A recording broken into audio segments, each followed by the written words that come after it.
우리 하나님 말씀 히브리서 말씀 보십시다. 신약 성경 히브리서 말씀입니다. 히브리서 3장 1절 말씀 보십시다. 하나님 말씀 신약 성경 히브리서 3장 1절 말씀입니다.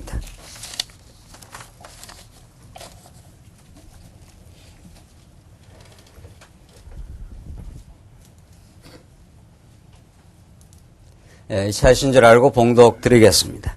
우리 하나님 말씀 히브리서 3장 1절 말씀입니다. 그러므로 함께 하늘의 부르심을 입은 거룩한 형제들아, 우리의 믿는 도리의 사도시며 대제사장이신 예수를 깊이 생각하라. 저가 자기를 세우신 이에게 충성하시기를 모세가 하나님의 온 집에서 한 것 같으니 저는 모세보다 더욱 영광을 받을 만한 것이 마치 집지은 자가 그 집보다 더욱 존귀함 같으니라. 우선 3절까지 봉독 드렸습니다. 히브리서가 전달되는 그 역사적 정황은 이러합니다. 외부로는 로마 제국의 강력한 극심한 그 환란 앞에 처해 있고, 그보다 더 중요한 위기는 믿음의 공동체 교회 안의 성도들의 복음적 신앙의 흔들림입니다. 세상이 아무리 도전이 극심하고 외부적인 핍박과 압박이 강하다 할지라도 그것을 견뎌내고 오히려 그것이 더 하나님 앞으로 가게 하시는 하나님의 선한 뜻이라는 그 믿음의 확신이 있다면은 참으로 우리 성도들은 두려움 없이 전진할 것입니다. 오늘 이 본문이 쓰여지고 있는 그 정황은 참으로 초대 교회사가 겪어야 했던 말할 수 없는 극심한 상황이었습니다. 그러나 더욱 중요한 어려움은 위기 상황은 외부적인 도전이 있지 않았습니다. 이 본문을 받는 수신자들이 처해 있는 그 상황보다도 그들의 내면의 복음적 신앙의 흔들림이었습니다.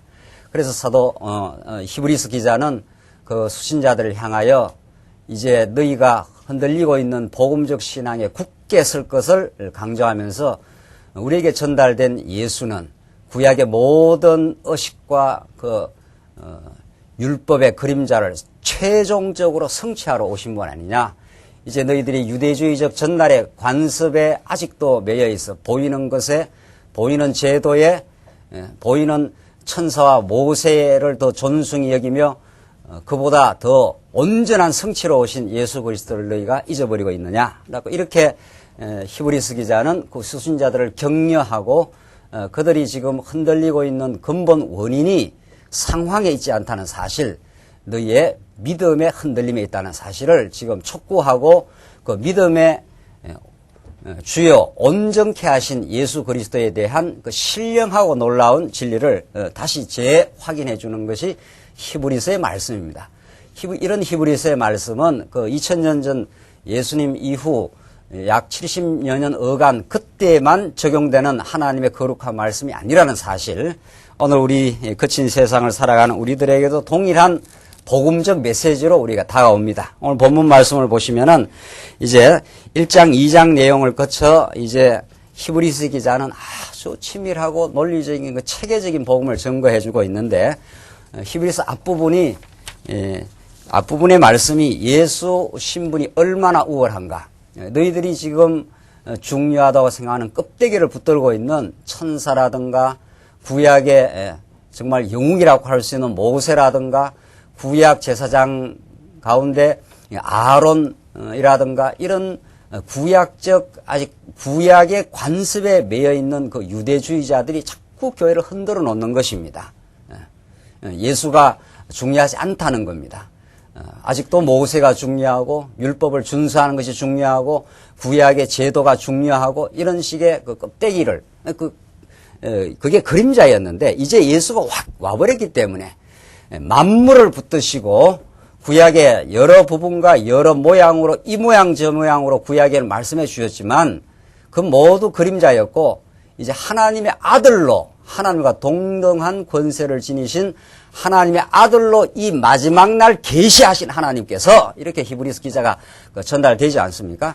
그 아들을 통해서 하나님이 얼마나 영광스럽고 우주를 창조하시고 지금도 붙들고 계시는 그 위대하신 하나님을 계시하러 최종적 계시로 오셨는데 무슨 구약의 지금 관습으로 돌아가고 보이는 모세와 아론 인간을 운운하면서 너희들의 보험적 신앙이 흔들리고 있느냐 이런 말씀입니다. 그래서 이 히브리스 기자는 그런 하나님께서 아들을 보여주신 것은 만물을 붙들고 계시고 인생의 모든 죄를 십자가에서 종지부 찍어버렸다. 온전하게 정결케 하시고 그게 히브리서 1장 앞부분의 말씀입니다. 그런 하나님의 영광의 광채라 아니냐. 하나님의 5대 속성이라고 하는 그 전능하심, 그의 영원한 사랑을 우리에게 보여주시기 위한 영광의 광채로 지금 예수님이 오셨지 않느냐. 그 예수가 우리 앞에 있는데 두려울 것이 무엇이 있느냐. 로마 제국도 하나님의 주권 속에서 있는 하나의 권위일 뿐이지 않느냐. 그 절대 권위에 종속된 권위가 아니냐. 이런 메시지를 히브리서 기자가 전달해 줍니다. 우리는 지난 시간까지 천사보다 얼마나 우월한가. 천사는 오히려 하나님의 백성들을 수종드는 자지만 예수는 천사를 부리는 주권자로 이 땅에 오셨다. 그런 예수가 하늘 보좌에서 우리를 구원하신 것이 아니라 이 땅에 우리와 동일하게 체휼하시고 시험받는 우리를 참된 유익이 되게 하시려고 그가 이 땅에 육신의 몸을 입고 우리 18절 지난 자기가 시험을 받아 고난을 당하셨은즉 시험 받는 자들을 능히 도우시느니라. 예수는 이렇게 우리에게 찾아오신 분이시다. 그는 하나님의 아들의 영광과 종기를 갖고 있었지만은 그 놀라운 은혜와 사랑을 부모가 자식 사랑하기 위해서 별 고생을 다 해도 그것이 부모의 기쁨이 되듯이 우리 하나님의 아들 예수 그리스도는 그 영광스러운 분이 시험을 받아 고난을 당하셨으므로 참으로 하나님의 아들임을 입증하셨다. 그분이 우리와 함께 하신다. 이게 히브리서 기자의 지난 시간까지 메시지였습니다. 그러므로 이렇게 되어 있습니다. 오늘 본문이. 이렇게 예수가 영광스럽고 우리에게는 참으로 놀라운 은혜로 다가와 주신 우리를 대신하여 시험을 받으심으로 시험받는 우리 모든 성도들, 이 세상의 어려운 테스트 속에 있는 모든 성도를 능히 도와줄 수 있는 분이심으로 이런 말입니다. 그 예수가 얼마나 소중한 줄 아느냐. 오늘 본문이 그렇게 전달이 됩니다. 함께 하늘의 부르심을 입은 거룩한 형제들아. 자, 우리 하나님의 택한 백성의 정체성을 오늘 이 본문이 가르쳐 주는데 예수가 그렇게 놀랍고 우리에게 은혜를 깨닫게 하기 위하여 우리에게 대신 시험을 받아주신 분이신데 그 예수 안에 살아가는 우리의 정체성이 어떤 거냐. 사람은 자기가 누군지를 알아야 이 땅에서 행하는 모든 일이 의미가 있는 것입니다. 자기가 도대체 누군지를 모르고 살아간다는 인생처럼 불쌍한 게 없지요. 자기가 누군지를 모르면서 돈을 버리고 누군지를 모르면서 건강관리를 하고 누군지를 모르면서 이 땅에 살고 있다는 것은 정말 삶의 그 본질을 모르고 그냥 껍데기로 살아가는 거 아니겠냐 말이죠. 내가 이런 것도 하고 저런 것도 하고 이 땅에 형통도 경험하고 때로는 말할 수 없는 고난도 체험하지만 내가 어떠한 존재이며 그 존재를 사랑하시는 하나님의 어떠한 존재임을 알 때 내가 이 땅에 경험하는 모든 것들이 다 하나님을 알게 하고 나의 정체성을 세우려는 일로 수렴이 되는 거지요. 모든 것이 그쪽으로 이렇게 모여들어오는 거죠. 그래서 내 삶이 든든해지는 거죠. 오늘 이 본문 말씀은 예수가 참 그리스도이신데 그가 하늘 보좌를 버리시고 이 땅에 우리를 위해서 고난받으심으로 하나님의 아들 그리스도임을 증명해 주신 분인데 그 안에 살아가는 우리가 어떤 존재이지 않느냐 하면서 함께 하늘의 부르심을 입은 거룩한 형제들아. 이렇게 그 설명이 길어요. 그렇죠? 그냥 형제들아 이렇게 한 게 아니라 그 설명이 이렇게 저 길지 않아요? 그게 다 의미가 있기 때문에 하나님께서 히브리서 기자로 하여금 우리가 어떤 존재이지 않느냐 하면서 그 설명을 한단 말이죠. 함께 이렇게 했어요. 이 참 중요한 말이에요. 예수님이 우리와 함께 형제가 되어 주셨어요. 원래 예수님은 그런 분이 아니에요. 그는 하나님과 동등 권세를 가지고 있고 동등한 영광을 취하기에 합당하신 분이신데 우리를 형제라 부르기에 부끄럽지 않았다. 우리 지난 시간 그 말씀이 나왔죠. 여기 우리 감동이 있는 거죠. 예수님이 그냥 하늘 보좌에서 구원의 밧줄을 던져서 잡을 사람 잡고 말 사람 말아라. 이렇게 해서 우리를 구원했다면, 우리가 구원의 밧줄을 잡았다면 우리의 구원에 영광이 되지 않겠느냐 말이죠. 그래서 오늘날 예수 믿는 것이 하나님의 영광에 목마르고 그 영광을 찬양하고 그의 놀라운 은혜에 감동하는 삶이 아니라 내가 예수 믿었다는 거예요. 내가. 하나님은 구원의 밧줄 던져줬고 붙던 건 내가 붙들었다는 거예요. 그 예수 안에 못 박아버려야 될 그 내가 그게 살아있으니까 신앙이 제대로 되겠느냐 말이죠. 신앙 안 돼요. 그게 살아있는 한, 그 진리를 깨닫지 못하는 한, 그렇죠? 우리는 죄와 허물로 죽어버렸던 인생. 잡기는 뭘 잡아요? 다 죽어버린 인생이었는데 찾아오셔서 인카네이션 되어서 이 죄와 허물의 육체 속으로 들어오셔서 우리를 구원하신 분이에요. 그래서 하나님의 사랑을 깨닫고 우리를 살려내신 분이에요.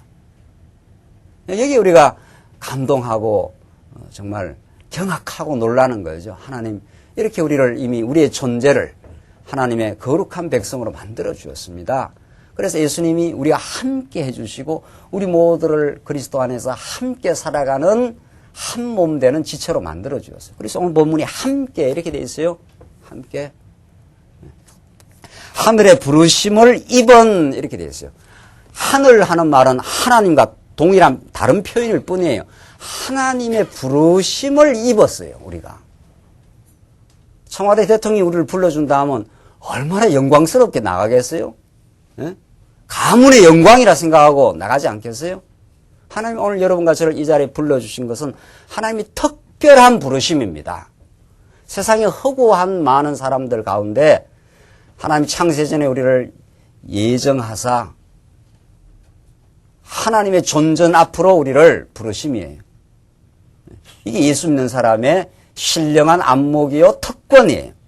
그리고 이 거친 세상을 살지만 이 땅에 오시고 부활하고 성천하사 하나님 보좌 우편에 등극하신 그 하나님을 바라보며 사는 그 하나님의 아들 예수를 바라보는 삶이라.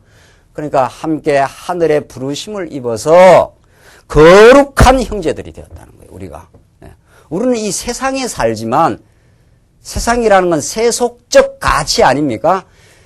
이 장소는 우리가 세상에 살지만 우리의 근본 장소는 이 세상이 아니에요. 그래서 요한복음이 너희가 세상에 있지만 세상에 속하지 아니했다. 이렇게 말해요. 우리 육신이야 할 수 없이 또 할 수 없이 정도가 아니에요. 하나님 육신을 이 세상에 살게 하셨어요. 그래서 고난도 겪게 하시고 이때 히브리서 본문을 받는 신앙인들의 삶의 정황은 이루 말할 수가 없었어요. 정말 갑바도니아라고 하는 그 터키 땅 그 베드로 전서에 나오는 갑바도에는 가보니까 정말 지하 동굴에서 살았어요. 아 정말 그건 짐승의 삶이에요. 그냥 숨만 쉬고 사는 그 지하 동굴을 파고 들어가서 거기서 피신해서 그렇게 살았더라고요. 정말 이 터키 땅 중부 지역 갑바도기아 하는 베드로 전서에 나와요. 갑바도기아 어디 흩어진 나그네들에게 편지하노니 하면서 베드로 사도가 편지 쓸 때 그런 정황이에요. 그 속에서도 그들은 소망을 잃지 않았어요. 내가 이 땅에 잠시 동굴 같은 지하의 칩한 동굴에 살아도 내 신분은 하늘 보좌가 내 시민권이다. 이렇게 살았어요. 이게 빌립보서에서 사도 바울이 증거하고 베드로 사도가 그 고난을 겪고 있는 사들에게 주는 말씀이고 오늘 히브리서 기자가 그들에게 주는 말씀이 너희들은 하늘의 부르심을 받은 하늘의 시민권을 갖고 있어. 괜찮아? 지금 이렇게 하는 거죠. 거룩한 형제들이야. 너희들은. 이 땅에 세속적 가치 휘둘리며 세속적 가치 그 속에 살아가 우리가 다 그렇게 살았지 않습니까? 그렇게 살았지만 너희들을 거룩한 부르심 가운데 불러낸 하나님의 백성이 되었어. 이게 우리의 정체성이에요. 그 당시 이 편지를 받는 우리는 그렇게 시시한 존재가 아니에요. 이 땅에 우리가 정말 이런저런 고난과 어려움 속에 살다 보면 내 자신의 보잘것없음에 우리가 절규하고 내가 이 땅에 이렇게 살아야 되느냐 이렇게 할 때가 우리 있지만은 그건 잠시뿐이라는 거예요. 그게 영원하지 않다는 거예요. 하늘의 부르심을 입은 거룩한 형제들아 그것이 너희들의 정체성이다. 흔들리지 마. 흔들릴 이유가 없어. 외부의 도전이 더 두려운 게 아니라, 무서운 게 아니라 내부의 진리에 대한 흔들림, 그게 있지 않느냐. 이렇게 히브리서 기자는 그들을 격려해주고 있는 겁니다. 이제 모세가 대단한 게 아니야. 그건 그림자였을 뿐이야. 모세보다 우월하신 그 예수의 신분이 얼마나 우월하신 분이 우리에게 와 있는지를 아느냐. 이걸 다시 깨닫게 해줘. 이걸 들은 히브리서 수신자들은 바로 살아났을 겁니다. 여러분과 제가 이렇게 이 말씀 듣고 이미 말씀 많이 들었어요. 들어도 우리는 세상에 때로는 시달리고 하다가는 우리 자신의 정체성을 잃어버리고 우리 얼마나 거룩한 형제로 불러줬다는 하나님의 부르심이 있는 인생들인데 하나님의 부르심을 망각하고 우리는 그냥 세상에서 이리저리 휘둘릴 때가 있어요. 그러나 오늘 이 본문의 말씀을 우리가 다시 듣기만 하면은 참 이 들음에서 믿음이 나온다. 이 그런 뜻이에요. 하나님의 말씀을 이미 들은 상대는 말씀이 다시 전달만 되면 이 생명의 말씀이 접촉만 되면 살아나게 돼 있어요. 맞아. 내가 흔들릴 이유가 없지. 두려워할 것도 없어. 이렇게 되는 거죠. 이게 히브리서가 그 수신자들에게 주시는 말씀이에요. 너희들의 정체성이 얼마나 고귀한 줄 아느냐. 하나님 너희들을 정말 고귀한 하나님의 백성, 거룩한 형제로 불러줬다. 우리의 믿는 도리의 사도시며 대제사장이신 예수를 깊이 생각하라. 이 말씀 보십시오. 우리의 믿는 도리. 우리가 무엇을 믿는다는 건 도리가 있어야 돼요. 도가 있어야 된단 말이죠. 이게 동양 사상에서 가장 중요한 단어가 이 도예요. 이 길 아닙니까? 믿는 도리, 이거 이치라는 거예요.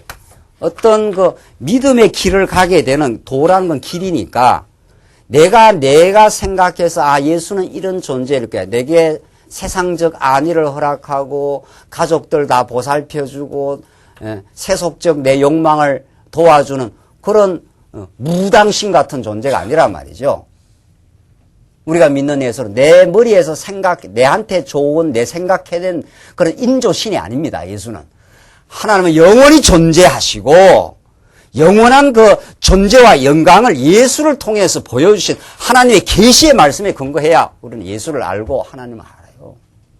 그래서 사도 이 히브리서 기자는 우리의 믿는 도리에 그 도가 있다는 거예요. 하늘로부터 내려오신 길이라 그 예수를 우리가 알게 되면 우리 인간의 정체성이 확립이 되고 내가 사는 이유가 분명해진다. 그게 믿는 도리란 말이죠. 그 이치가 있다는 거예요. 살면은 아무렇게나 하나님께서 내던져 놔가지고 멋대로 그냥 살도록 한 게 아니라 믿는 도리이신 사도와 대제사장이 참 어마어마한 이야기를 지금 하고 있는 겁니다. 사도라는 것은 보냄을 받은 자 이런 뜻입니다. 하나님 편으로부터 하나님의 뜻을 대변하는 스포크맨이에요. 하나님의 입이에요. 예수님이. 하나님이 이러이러한 분이시다 하는 걸 우리에게 전해주는 게 사도예요. 이게 12사도는 예수님으로부터 또 보냄을 받은 자지요. 12사도는. 예수는 하나님으로부터 보냄을 받은 자지요. 이게 계시 진리예요. 하나님으로부터 계시의 진리가 아니고는 인간은 진리를 알 길이 없다는 거예요. 이 계시 진리가 아니고는 하나님이 당신을 열어주심 이 계시 진리. 모든 철학적 진리, 이방 종교, 자연 종교의 진리는 인간이 이성을 통해서 어떤 경험을 통해서 뭘 깨달아 간다는 거예요. 기독교는 그렇게 말하지 않는다. 하나님이 영원한 존재자이시기 때문에 그는 영원한 생명 그 자체이시기 때문에 그로부터 하나님이 자기를 열어서 보여주신 사건이라 그게 사도라 이런 뜻입니다. 예수는 믿는 도리에 뭐라고 했습니까? 사도시며 하나님으로부터 보냄을 받은 자, 하나님의 뜻을 대변하기 위해서 이 땅에 오신 자. 자, 그 다음 대제사장이신 예수. 대제사장 무엇입니까? 제사장이라는 것은 인간의 어려운 형편을 걸머쥐고 하나님께로 나아가는 존재예요. 그러니까 예수는 하나님으로부터 하나님의 뜻을 우리에게 전달해 주신 분이기도 하시고 그러면서 우리와 함께 체휼하셔서 우리 인간의 연약성, 우리의 허물, 우리의 모순된 우리의 인생 이 속에 오셔서 우리를 잘 아시는 분이에요. 그래서 우리의 예수는 우리의 구원자예요. 구원자가 될 만하신 분이에요. 우리의 형편을 잘 모르고 그냥 네가 밧줄 잡아봐라 이렇게 안 했다는 거예요. 우리 인생의 연약함, 앞뒤가 다름, 이게 우리 인생이에요. 이 죄라는 게 그런 거예요. 그래서 우리가 복음을 깨닫는 데 있어서 우리가 우리 자신을 안다는 것이 얼마나 중요한지 모릅니다. 우리 안에 아직도 의로운 게 있다라든가 내가 너보다 더 나은 무슨 어떤 행위가 있다라든가 이 아직 복음에서 아직 복음의 근접을 안 한 생각들입니다. 복음을 안다 했을 때는 얼마나 우리가 죄로 허물로 무너져 버렸던 인생인가. 사람들 앞에 우리가 나타날 때는 다 양복 입고 이렇게 다 멋있게 등장하지만 우리가 절규하는 자리, 우리가 몸부림쳤던 그 세월, 헤어나오지 못한 죄악의 웅덩이에서 허우적거림, 그것이 다 있었지 않느냐 말이죠. 지금 우리가 그걸 극복하고 전진한다 치십시다. 그러나 다 있은 겁니다. 그게 우리의 본바닥의 자리예요. 그걸 잊어버리고 내가 내놓으라 이 정도 믿음의 삶을 산다. 그럴 수 없는 겁니다. 하나님 주신 은혜요. 대제사장 예수가 우리를 찾아와서 우리의 허우적거림 속에서 찾아오신 분이에요. 그게 대제사장이 하는 역할이에요. 사도는 하나님으로부터 우리에게 하나님의 영원한 뜻을 우리에게 전달하러 오신 분이요. 대제사장은 우리의 허우적거림과 갈등과 앞뒤 다름과 이게 우리 인생 모습이었어요. 위선과 간악함과 그 연약함을 아시고 우리의 모든 죄를 뒤집어 쓰시고 이 땅에 오신 분이 대제사장이에요. 제사장이 뭡니까? 우리의 죄물 되어주심, 우리를 대신해서. 그래서 우리의 모든 죄를 청결하게 해주심으로 우리가 그 모순에서 벗어난 인생이 된 겁니다. 그래서 예수의 생명에 붙들린 인생이 되어진 것입니다. 이게 대제사장입니다. 예수님은 우리의 해답이십니다. 그는 하나님의 뜻을 우리에게 전달해 준 사도일 뿐만 아니라 우리의 연약함을 걸머지시고 영문 밖으로 나가서 죽어주신 분이에요. 그래서 우리 안에 예수의 생명을 이제 주신 대제사장이라 그가 죽음으로 우리가 생명에 이르름이라 그게 십자가 사건이라 그걸 지금 히브리서 기자는 그 예수를 깊이 생각하라. 참 놀랍지요? 그 예수를 우리가 묵상하고 깊이 생각할 때 우리는 모든 삶의 갈등과 시름을 잊을 수가 있는 것입니다. 나는 당신이 나의 반석이요. 당신이 나의 생명의 원천이시요. 내 삶의 이유이십니다. 내가 이 고통을 받아도 살아가는 이유가 분명하다. 그게 예수라. 그 예수를 깊이 생각하라. 인간은 참 생각할 수 있는 하나님의 은사를 우리에게 주셨지 않나요? 동물은 생각하지 않지 않나요? 우리 집에 예쁜 석순이 기르는 거 아시죠? 이 야는 생각이 없어요. 가만히 보면 얘는 생각이 없어. 밥만 주면 좋아하고 꼬리 살살살살 흔들었다가 배고프면 달라고 그러고 먹으면 가서 따뜻한 양지 곁에 앉아서 나는 왜 사는가 뭐 이런 생각을 안 한단 말이죠. 우리 석순이는 그런 생각을 안 해요. 나는 이 땅에 왜 존재하고 있는가. 석순이를 아직 잘 모르시는 분이 계십니까? 그는 그 양지방 곁에서 아무 생각 없이 누워 있어요. 정말 아무 생각이 없어요. 왜?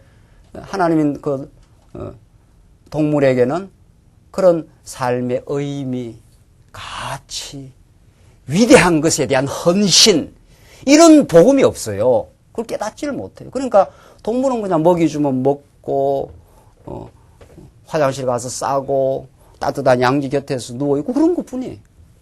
그래도 뭐 귀여워요. 보니까. 동물은 동물로 사는 게 자연스러운 거예요.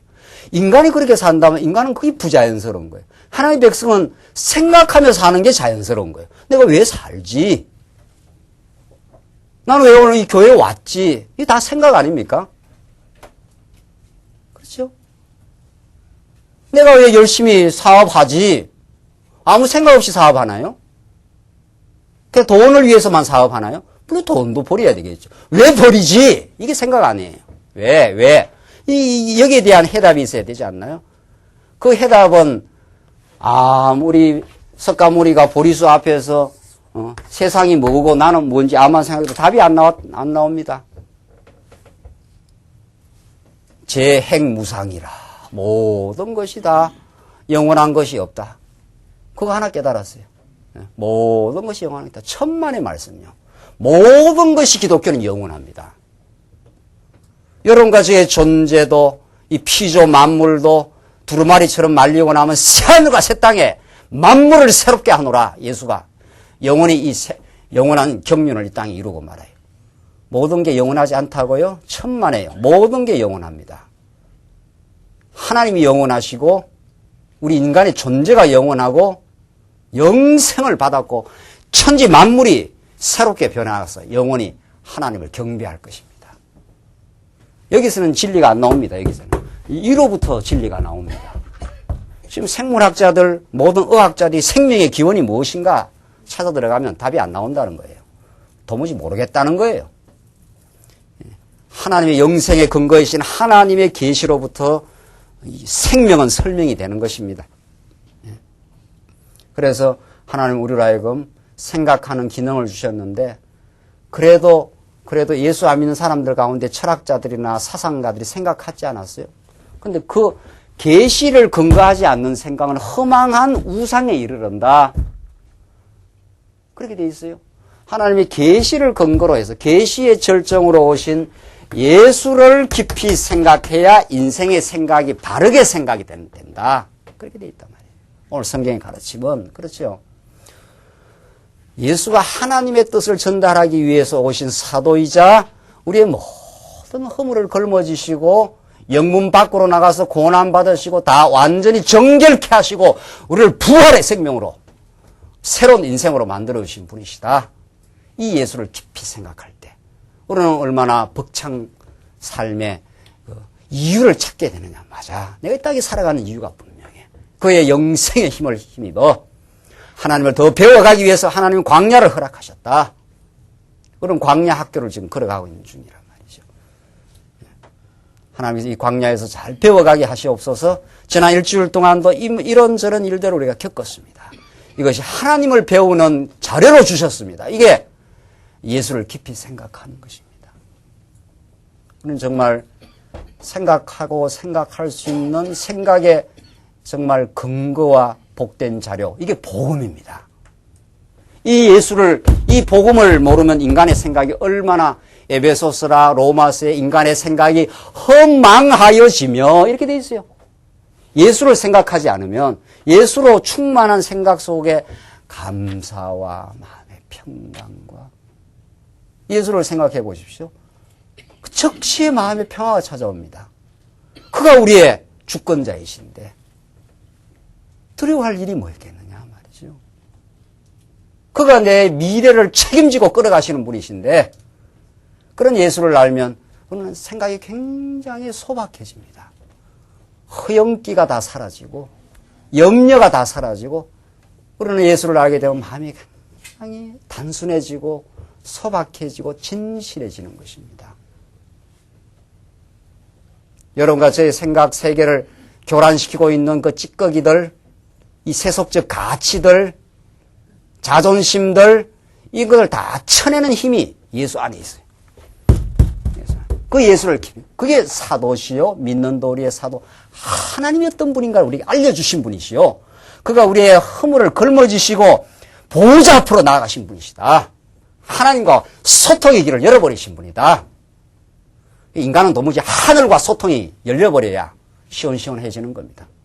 그쪽이 열려버린 사람은 모든 관계 양상이 시원시원해져요. 하늘 길이 열려버린 사람은 모든 게 그걸 사통 뭐라고요?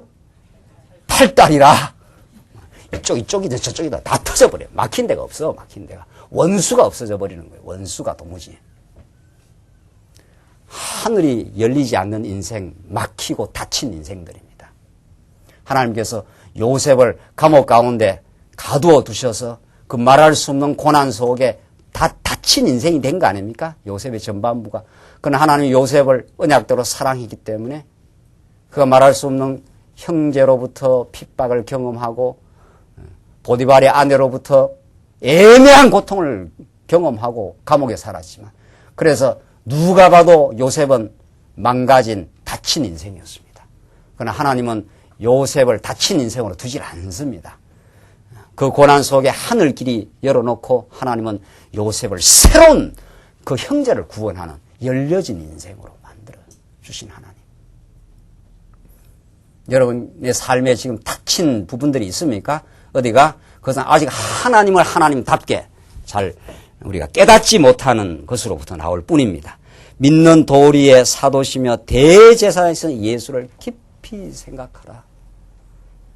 우리가 시간에 짬이 날 때 예수님이 얼마나 놀라우신 분이신가. 그래서 우리가 이렇게 말씀을 자꾸 공급을 받는 겁니다. 말씀의 공급을 자꾸 받아야, 이 자료가 있어야 인간은 생각을 하는 겁니다. 생각이라는 게 그냥 나오질 않습니다. 왜 자꾸 말씀을 듣는 게 중요하다 하냐고. 말씀을 자꾸 들으면, 좋은 말씀을 자꾸 들으면 그 생각거리가 풍부해지는 것입니다.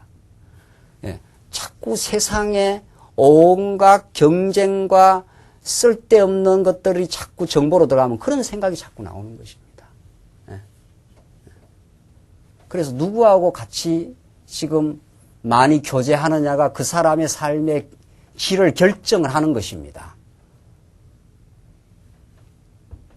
틀림없습니다. 하나님께서 우리에게 복을 베풀어 주셔서 이렇게 교회에 와서 하나님 말씀과 자꾸 교제하고 말씀을 풍성히 깨닫고 감사하고 평안을 누리고 어려운 가운데도 소망을 가지고 살아가는 성도들과 자꾸 같이 해보십시오. 내만 이렇게 힘든 게 아니야. 저 사람은 저렇게 힘든 가운데도 힘차게 살아가는구나. 이게 우리를 굉장히 자극하는 것입니다. 아하, 저 형제에게 함께한 예수가 나와 함께 하시겠구나. 이게 교제의 비밀입니다. 교제의 놀라움입니다. 성도 간에. 오늘 본문 참 대단한 말씀이에요. 정말. 우리 인간의 존재 방식을 규정해 주는 겁니다. 아름다운 존재 방식을. 무슨 생각하고 살 거냐. 따뜻한 양지에서 아무 생각 없이 살 거냐. 정말 하나님의 놀라운 경륜 속에 예수를 믿고 이렇게 살아가게 하나님은 하신 것입니다. 2절. 자, 더 이제 이 3장 1절의 말씀을 풀어서 이제 가르쳐 주는데 참 이 히브리서 얼마나 그 말씀이 논리적인지 몰라요. 한 부분 따로 떼가지고 이 말씀을 알 수가 없어요. 지금 우리 2장 전체 3장에서 다시 1, 2장을 묶어서 3장 1절에서 다시 요약 정리를 해주고 그 말씀을 모세보다 우월하신 예수 그리스도로서 2절부터 다시 또 설명이 나가고 그렇습니다. 그렇죠? 네.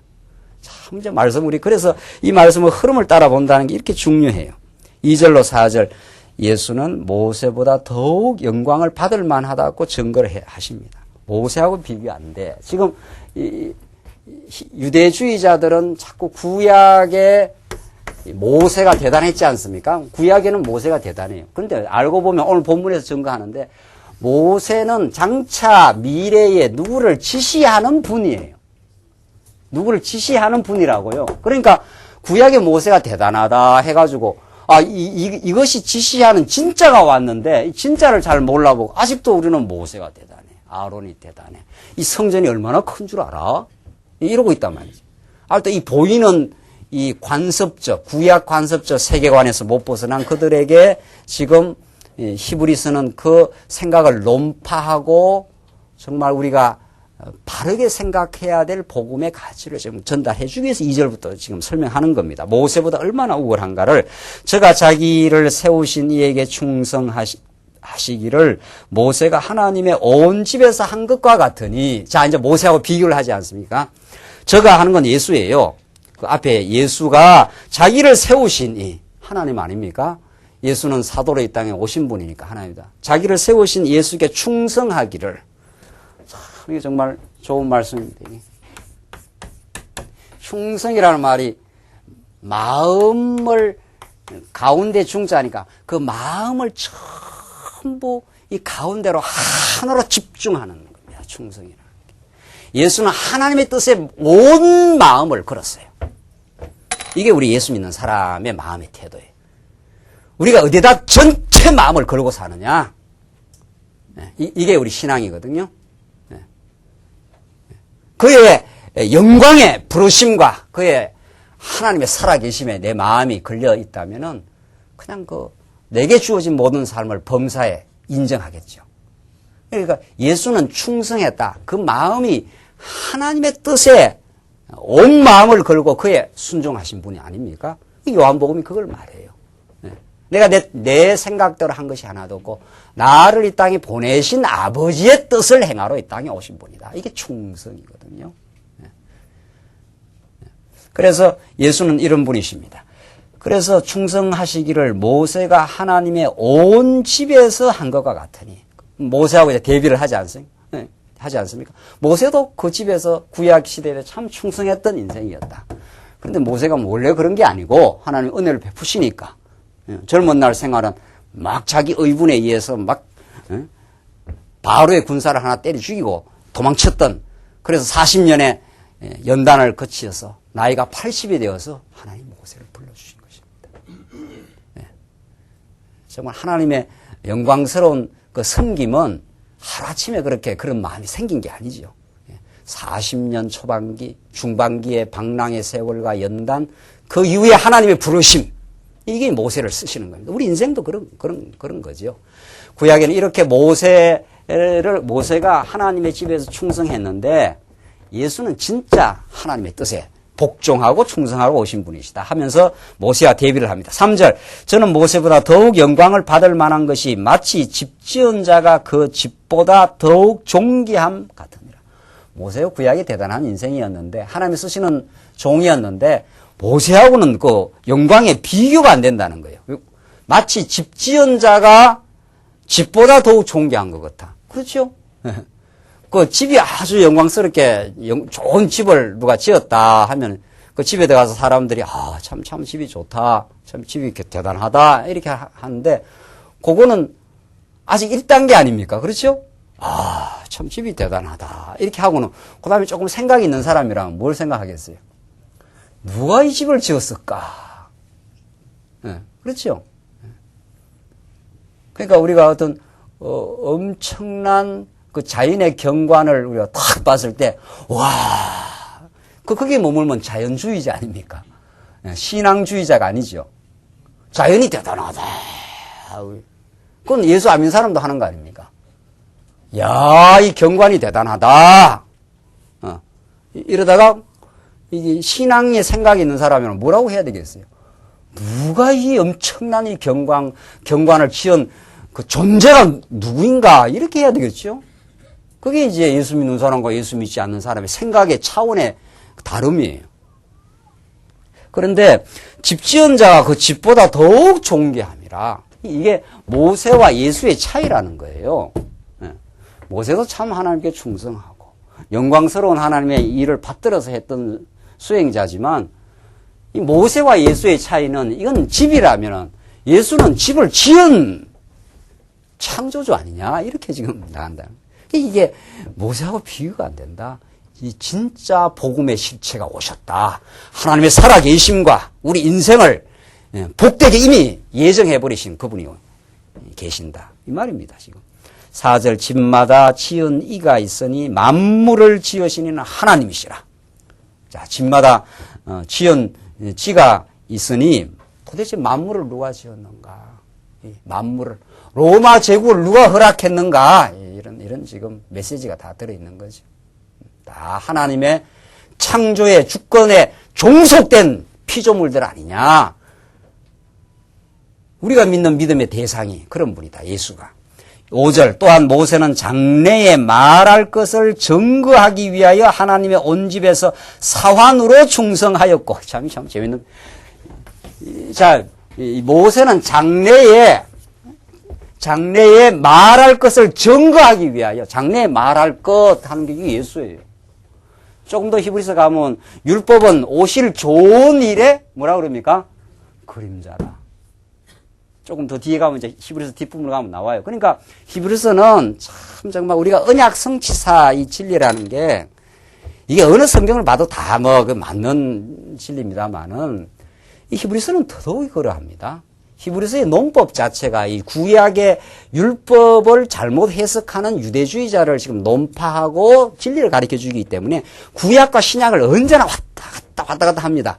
구약을 근거로 해서 신약을 설명하고 신약이 이루어진 예수를 설명하면서도 구약을 또 갖다 대고 이렇게 구약과 신약은 떨어질 수 없는 하나의 말씀이에요.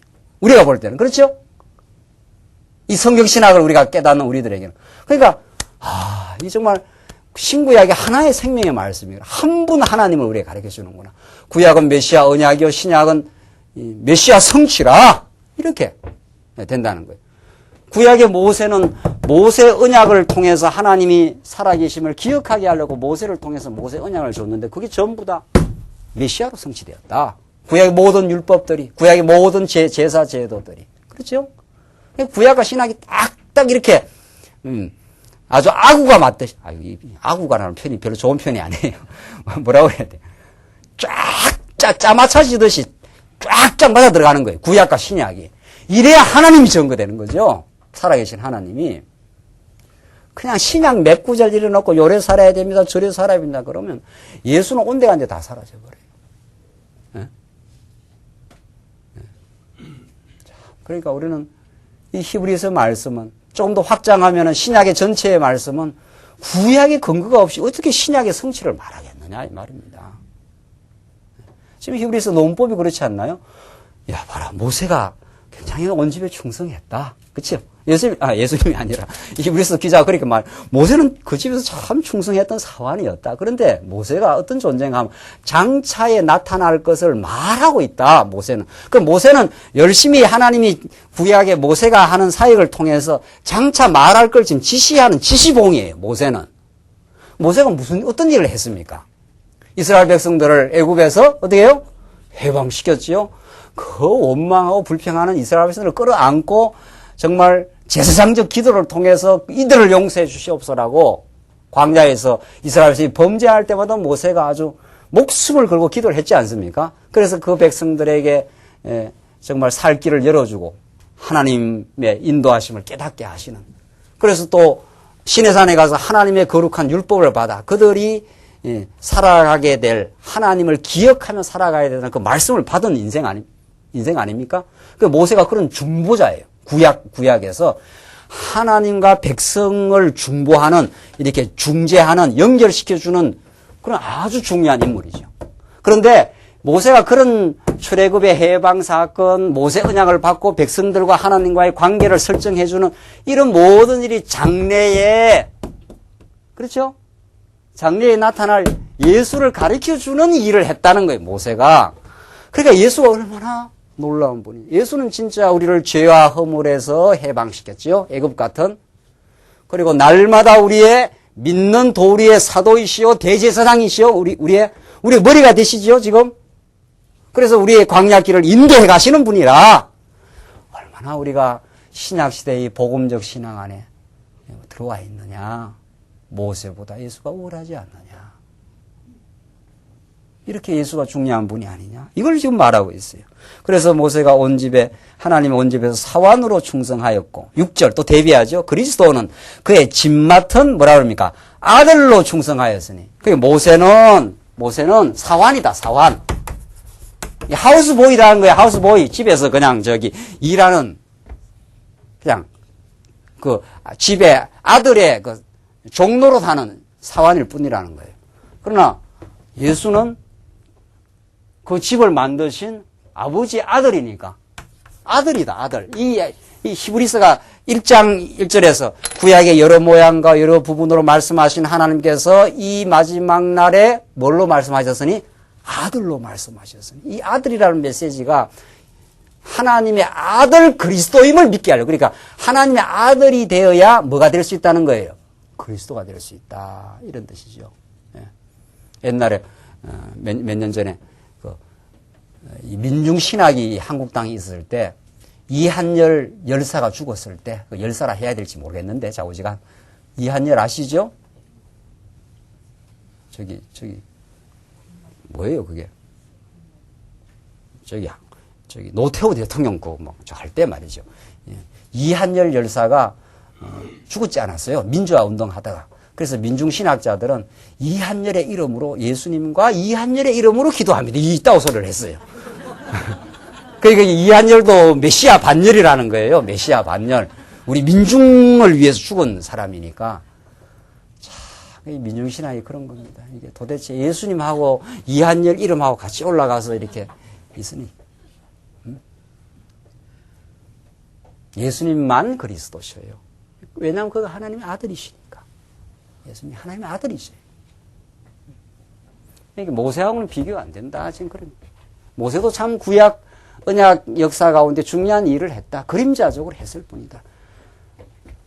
너희들 이 아들 예수가 얼마나 권능이 많고 영광스러운 분인 줄 아느냐. 이렇게 지금 가르쳐 주는 거예요. 그래서 6절 그리스도는 그의 집 맡은 아들로 충성하였으니 우리가 소망의 담대함과 자랑을 끝까지 견고히 잡으면 그의 집이라. 이 예수가 우리의 소망의 담대함. 자, 소망이 있는 사람은 담대해지는 거죠. 그렇죠? 소망의 담대함 아닙니까? 담대함은 그냥 생기지 않아요. 여호수아가 이제 모세가 죽은 후 여호수아 1장 1절에 그렇게 되어 있어요. 하나님께서 여호수아에게 나타나서 강하고 담대하라. 이렇게 그 메시지를 주는 말씀이 여호수아 1장에 나오지 않습니까? 그런데 그냥 강하고 담대하라 그러지 않아요. 소망을 줘요. 네가 발바닥으로 밟는 땅을 들어가는 대로 다 내가 줄 것이고 내가 모세와 함께 했던 것처럼 너와 어떻게 해요? 항상 함께 하겠다. 이렇게 약속을 또 해줘요. 하나님은 참 신실하셔요. 우리의 처지를 잘 아셔요. 우리가 위기의 순간, 고통의 순간에 언제나 말씀이 다시 생각나게 돼 있어요. 또 말씀을 들을 수 있도록 하셔요. 하나님은. 여호수아가 그런 사람. 모세가 죽었기 때문에 그 이스라엘 백성들의 영도자 40년 그 척박한 광야를 정말 성공적으로 통과하게 한 건 근본적으로는 하나님의 은혜요. 약속대로요. 그 과정적으로는 모세가 정말 혈투를 했지 않습니까? 그 고난을 뚫고 나갔죠. 그러니까 모세가 죽었어요. 이제 여호수아가 가나안 땅을 들어가야 되는데 얼마나 여호수아의 마음에 부담감이 있겠어요. 인간적으로. 그러니까 하나님께서 그 부담을 없애줘 버려요. 수고하고 무거운 짐진 자들아 다 내게로 오라. 내가 너를 쉬게 해주겠다. 이게 예수님의 말씀이에요. 약속이에요. 그러니까 여호수아가 이렇게 부담을 이렇게 느낄 수 있죠. 아이쿠, 이 말도 안 듣고 이 백성들을 끌고 내가 전쟁을 하러 들어가야 되는데 그 말 아닙니까? 근데 예수님이 하나님이 여호수아에게 나타나서 두려워하지 말라. 내가 너와 함께 한다. 40년 모세와 함께 했는 것처럼 들어간다. 아무리 대적이 여리고성이 크고 견고해도 무너지게 돼 있다. 이 말을 좀 해주는 거예요. 이게 소망이에요. 이 소망이 있을 때 여호수아가 마음에 뭐가 생겼겠습니까? 담대함. 담대란 건 담이 크다 이런 뜻이에요. 네. 담이 커야 우리 같은 사람은 담이 적어서 이렇게 담대하지를 못해요. 이게 담이 큰 사람은 덩치가 딱 벌어진 사람이 담대해요. 네. 그건 좀 육체적으로 제가 설명하는 것 뿐이에요. 담이 커야 이렇게 두려움이 와도 눈을 똑똑하게 뜨고 가는 거죠. 죽이란 말이죠. 하고 호랑이 잡으려고 호랑이 굴을 들어가야 될 거 아니에요. 호랑이 굴에 들어가는 사람이 벌벌 떨고 들어가겠어요. 들어가자마자 아구에 지금 잡히는 거죠. 그러니까 담대한다는 건 담이 커야 되는데 이 생물학적으로 말하면 성경은 무슨 생물학을 말하는 게 아니니까요. 그렇죠? 담대하다는 것은 하나님의 약속이 신실하시다. 반드시 들어간다. 이게 담대함의 근거. 그게 소망이 있어야 담대해집니다. 뭐 죽으면 죽지 뭐 천국이 있다는데. 있다는 데가 아니지 또. 있어! 이렇게 되는 거죠. 이제. 그럼 담대해져요. 그렇죠? 소망이 있어야 담대해집니다. 복음이 있어야 담대해져요. 그렇죠? 그래서 히브리서 기자는 정말 무한한 우리의 격려를 주십니다. 격려라는 게 영어로 encourage 아니에요. courage 하는 게 용기 아니에요. in 하는 것은 용기를 막 불어넣는다 이런 뜻이에요. 할 수 있어. 갈 수 있어. 가! 들어가면 무너져. 그러니까 여호수아가 가자 하고 막 간 거 아니에요. 여호수아 그 약속을 두고 담대한 겁니다.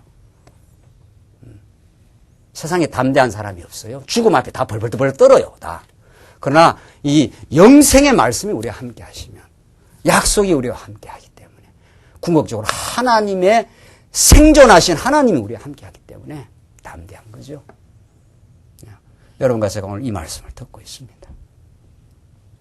정말 우리가 담대함을 잊어버리고 왜 담대함을 잊어버리느냐? 소망을 잊어버리기 때문입니다. 왜 소망이 눈앞에 안 보이느냐? 소망을 주시고 지금도 하늘 보좌에서 우리를 다스려 주시는 믿는 도리의 사도요 제사장이신 그 예수가 눈앞에 안 보이면 그럼 우리가 당장 마음이 벌써 위축이 돼요. 힘들어져요. 오늘 본문 말씀 우리에게 놀라운 이 말씀을 주십니다. 소망의 담대함과 자랑을, 이 자랑 중요한 거예요. 사람은 자랑거리가 있어야 살아요. 인간은 자랑 만드는 존재입니다, 정말.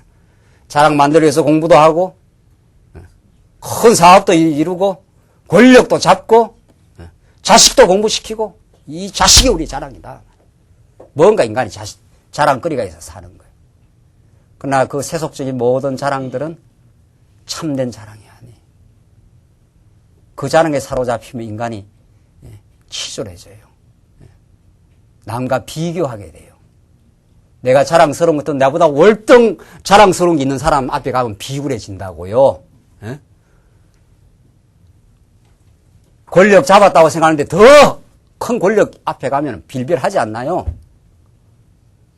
그건 자랑이 아니에요. 우리의 자랑은 믿는 도리의 사도시요. 우리를 죄를 허물을 온전히 탕감해 주신 예수가 우리의 자랑이에요. 그러니까 소망의 담대함과 자랑을 견고히 끝까지 견고히 잡으면 그의 집이라. 우리는 그의 집이라. 우리는 그의 집으로 사는 거라. 그 아들이 다스리는 집에 우리는 다 제목들이요. 하나님이 거하시는 성전으로 참된 성전으로 우리가 살지 않느냐. 그 예수가 우리에게 얼마나 놀라우신 분이냐. 그러면서 7절에 보시면 그러므로 성령이 이르신 바와 같이 오늘날 너희가 그의 음성을 듣거든 노하심을 격동하여 광야에서 시험하던 때와 같이 너희 마음을 강팍해 하지 말라. 거기서 너의 열조가 나를 시험하여 정음하고 40년 동안에 나의 행사를 보았느니라. 그러므로 내가 이 세대를 노하여 가로되 저희가 항상 마음이 미혹되어 내 길을 알지 못하도다 하였고 내가 노하여 맹세한 바와 같이 저희는 내 안식에 들어오지 못하리라 하셨다 하였으니 형제들아 너희가 삼가 혹은 너희 중에 누가 믿지 아니하는 악심을 품고 살아계신 하나님에게서 떨어질까 염려할 것이요 오직 오늘이라 일컫는 동안에 매일 피차 권면하여 누구 중에 누구든지 죄의 유혹으로 강팍해 됨을 면하라. 이 시편 95편을 이 히브리서 기자가 인용을 하면서 너희가 광야 40년 동안 얼마나 마음을 강팍하고 하나님의 불순종의 삶을 살았던가. 그런 구약의 불순종을 딱 드러내가지고 이제 하나님을 예수를 기억해라 이 말입니다. 그 예수를 기억하지 않으면 인간은 불순종의 삶, 강팍해 한 삶, 담대함을 잊어버린 삶, 소망의 담대함과 진정한 자랑을 잃어버리는 허탄한 삶이 된다라고 지금 3장 7절에서 중요한 건 뭡니까? 3장 7절에 중요한 거는 그러므로예요. 예수가 우리의 믿는 사도이심으로 그가 우리의 인생의 전부이심으로 그렇죠? 그러므로 이렇게 너희가 불순종의 삶을 사는 건 합당치 않아 라는 이런 권면을 해주고 있는 거죠. 그런데 이 앞에 걸 싹 떼버리면 이게 뿌리고 이게 꽃인데 말이죠. 꽃이 피려면 우리가 하나님을 앞에 담대하고 순종의 삶을 사는 이 아름다운 꽃은 이 뿌리에서 나오는 거 아니에요. 그렇죠? 그러니까 3장 7절 그러므로 그러겠죠. 하나님이 우리에게 이런 놀라운 담대함의 근거가 되어주시는 예수를 그렇죠. 우리의 영원히 자랑해도 끝이 없는 그렇죠. 예수님이 최고입니다. 이 말 아닙니까? 우리 신앙은 그거예요. 오늘 여러분과 제가 나와서 예수님 우리의 왕이십니다. 우리를 통치해 줬습니다. 지난 일주일 동안 이런저런 모든 것을 하나님이 하셨습니다. 그가 우리를 사랑하기 때문이었습니다. 내게 고통도 내게 연단도 모든 걸 주셨지만은 당신이 왕 되심을 우리에게 보여주신 것입니다. 이게 우리 자랑이에요. 그런 예수를 알면 그러므로 불순종의 삶이라는 것이 합당치 않지 않아. 서로 피차에 권면해라. 그래서 죄의 유혹으로 강팍해 됨을 면해라. 아직도 이 세상은 남아있는 잔존 사단의 세력들이 우리 믿는 성도들을 흔들어 놓으려고 우는 사자처럼 다닌다. 그 정체를 간파해내고 지루에 우뚝 서가라. 지금 그 말이죠. 이제 끝까지 읽고 끝내십시다. 14절. 우리가 시작할 때 확실한 것을 끝까지 견고히 잡으면 그리스도와 함께 참여한 자가 되리라. 성경에 일렀으되 오늘날 너희가 그의 음성을 듣거든 노하심을 격동할 때와 같이 너의 마음을 강팍해 하지 말라. 앞에 말을 다시 한번 인용했어요. 하였으니 듣고 경록해 하던 자가 누구뇨? 모세를 쫓아 애굽에서 나온 모든 이가 아니냐. 구약의 모세를 쫓아 나온 애굽에서 나온 존재들 이런 뜻입니다. 그렇죠? 애굽에서 나왔기 때문에 불순종했지만 광야에서 새로 난 사람들 있잖아요. 그렇죠? 그 사람들은 씩씩하게 가나안 땅 들어가지 않습니까? 그렇죠? 그런 옛사람의 소욕에 끌려 들어가지 마. 너희들은 새 사람이 되었어. 이렇게 지금 권면을 해주고 있는 것입니다. 그렇죠? 우리도 아직은 예수를 자꾸 깊이 생각을 못하고 이 말씀을 듣지 않으면 그냥 옛사람의 소욕에 자꾸 끌려 들어가요. 우리가 예수 없이 살았던 이 죄악된 이게 애굽에서 모세를 쫓아 나왔던 그 애굽에서 나온 이스라엘 백성. 그들은 반항하고 불순종하고 늘 원망하고 불평하고 했지 않았어요? 그거 아니지 않아. 이제는 진짜 예수가 우리의 앞서가신 참된 믿음의 돌이 아니냐. 이 말을 지금 해주고 있는 거죠. 그렇죠? 이런 말을 싹 다 빼버리고 야 믿음으로 화합지 않고 강팍하면 안 된다. 이런 말만 하는 게 아니다. 이 말이죠. 이 복음이 과거에 옛사람의 소욕대로 살아가는 이 불순종의 삶을 척결해버리는 새로운 힘이 나온다. 예수를 알면 맞아. 하나님이 우리를 인도해 가시오. 이게 담대함이 나오는 거죠. 삶에 지금 당장 위기가 봉착했어도 하나님이 이 위기를 우리에게 뜻이 있어서 주신 것이야. 이런 말이 나온다. 이게 아주 소망이 언어가 나오는 거죠. 우리의 자랑은 예수야. 내 삶이 때로는 이 땅에서 비좁아도 흔들려도 우리의 영원한 자랑 대신 예수가 우리에게 있어. 그렇게 우리 살아가도록 하자라고 히브리서는 복음을 가르쳐주고 권면하고 복음을 가르쳐주고 권면하고 그래서 피차서로 권면해주라. 이게 교회입니다. 교회라는 것은 혼자만 말씀 듣고 맞아 이렇게 하는 게 아니라 이렇게 말씀 들어도요. 너무 힘든 지금 역경 중에 있는 사람 말씀이 안 들릴 수가 있는 겁니다. 너무 마음의 상처가 크다라든가 너무 지금 위기를 당했다 할 때 말씀이 안 들릴 수가 있어요. 그럴 때 지체가 필요한 겁니다. 나도 그런 역경을 겪었어. 하나님 우리를 버리지 않아. 이게 우리의 교회 생활이죠. 그래서 피차 권면하여 했지요. 13절에. 오직 오늘이라 일컫는 동안에 매일 피차서로 권면해줘라. 네, 결론입니다. 17절 또 하나님 40년 동안에 누구에게 노하셨느뇨? 범죄하여 그 시체가 광야에 엎드린 자에게 아니뇨? 또 하나님이 누구에게 맹세하사 그의 안식에 들어오지 못하리라 하셨느뇨? 곧 순종치 아니하던 자에게가 아니냐? 이러보건대 저희가 믿지 아니함으로 능히 들어가지 못한 것이라. 이런 본문 하나 딱 떼내면 정말 복음은 온데간데 사라져버리고 여러분들 믿지 않으면은 안식의 땅에 어떻게 해요? 들어가지 못합니다. 이 부흥사들이 많이 하는 이런 걸 짓거리라 그래요. 짓거리. 그거는 말씀 증거가 아니에요. 성경 한 절 떼놓으면 정말 우리에게는 복음으로 다가오는 게 아니라 화음이에요. 화음. 저주. 아이쿠 내가 이거 잘못 믿으면 이거 가나안 땅 못 들어가겠구나.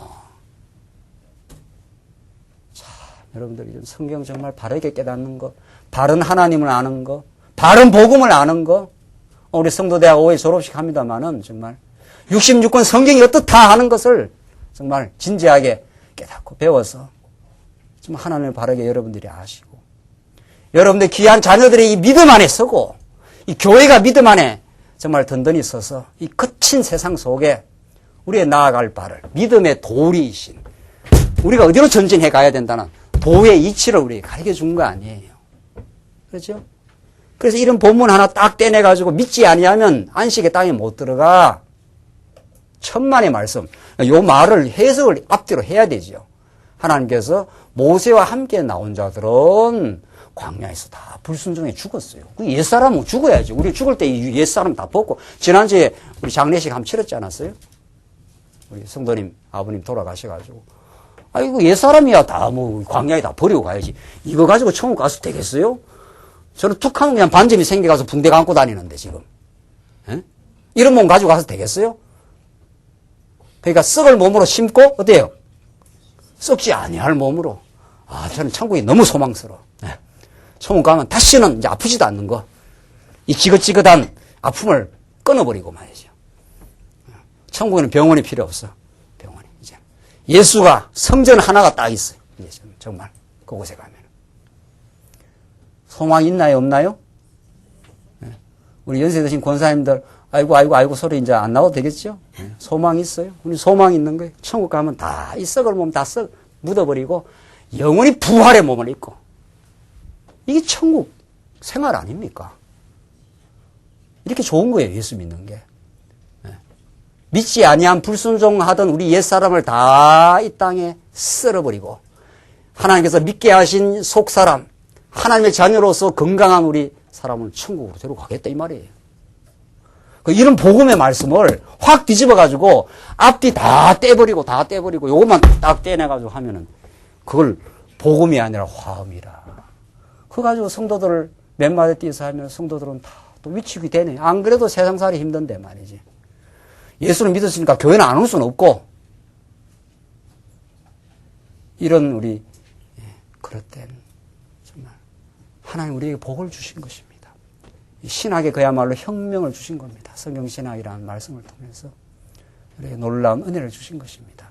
우리도 과거에 다 이렇게 저렇게 휘둘리고 살고 진리가 없어서 방황했던 삶을 하나님이 종지부 찍고 우리들에게 소망의 담대함과 이 자랑을, 이 예수를 우리의 삶의 참된 대상으로 삼고 살도록 은혜를 베푸심을 감사하는 참 인생의 길을 가게 하신 것입니다. 기도하십시다. 하나님 아버지 감사합니다.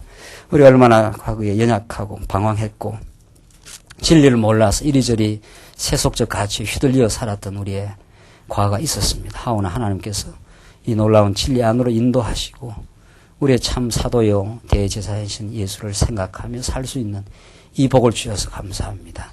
이 소망의 담대함과 이 예수 자락을 놓치지 않고 이 거친 세상이지만 참으로 하나님 앞에 담대하고 정말 즐거운 믿음의 길을 가게 하시옵소서. 예수님 이름으로 기도합니다. 아멘.